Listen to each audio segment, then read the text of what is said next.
प्रणाम, नमस्कार।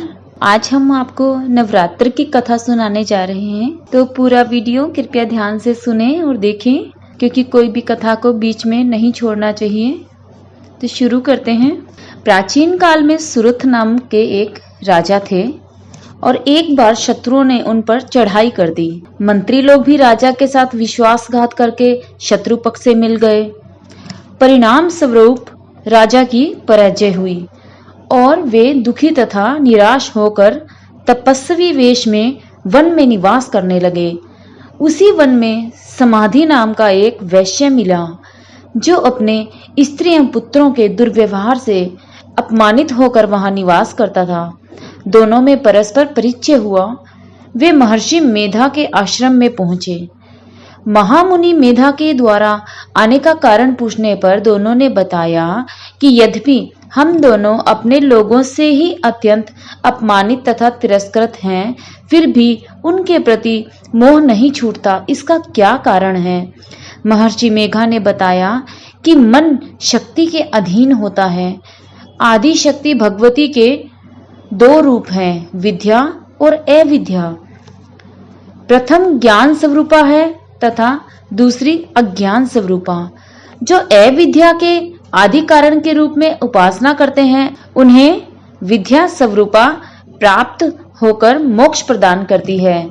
राजा सूरथ ने पूछा, देवी कौन है और उनका जन्म कैसे हुआ? तब महामुनि बोले, हे राजन, आप जिस देवी के विषय में प्रश्न कर रहे हैं, वह नित्य स्वरूपा तथा विश्व व्यापिनी है। उनके प्रादुर्भाव के कई कारण हैं। कल्पांत के समय महाप्रलय होती है।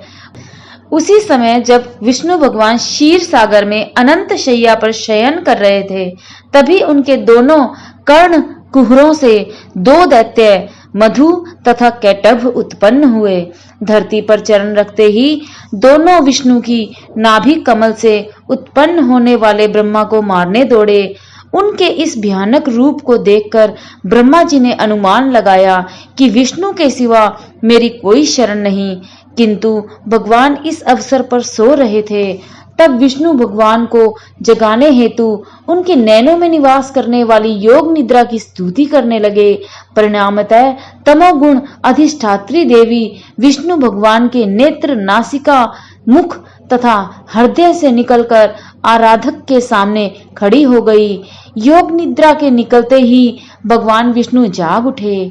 भगवान विष्णु तथा उन राक्षसों ने 5000 वर्षों तक युद्ध किया। अंत में वे दोनों भगवान विष्णु द्वारा मारे गए।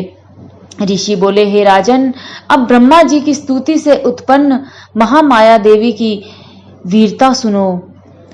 एक बार देवताओं के स्वामी इंद्र तथा दैत्यों के स्वामी महिषासुर में सैकड़ों वर्षों तक घनघोर संग्राम हुआ। इस युद्ध में देवराज इंद्र की पराजय हुई और महिषासुर इंद्रलोक का स्वामी बन बैठा। तब हारे हुए देवगण ब्रह्मा जी को आगे करके भगवान शंकर तथा विष्णु के पास गए और उनसे अपनी व्यथा कथा कही। देवताओं की इस निराशपूर्ण वाणी को सुनकर विष्णु तथा शंकर को महान क्रोध आया। भगवान विष्णु के मुख तथा ब्रह्मा, शिव, इंद्र आदि के शरीर से एक पूंजीभूत तेज निकला, जिससे दिशाएं जलने लगी। अंत में यही तेज एक देवी के रूप में परिणत हो गया। देवी ने सभी देवताओं से आयुध, शक्ति तथा आभूषण प्राप्त कर उच्च स्वर से अट्टहास युक्त गगन भेदी गर्जना की, जिससे तीनों लोकों में हलचल मच गई।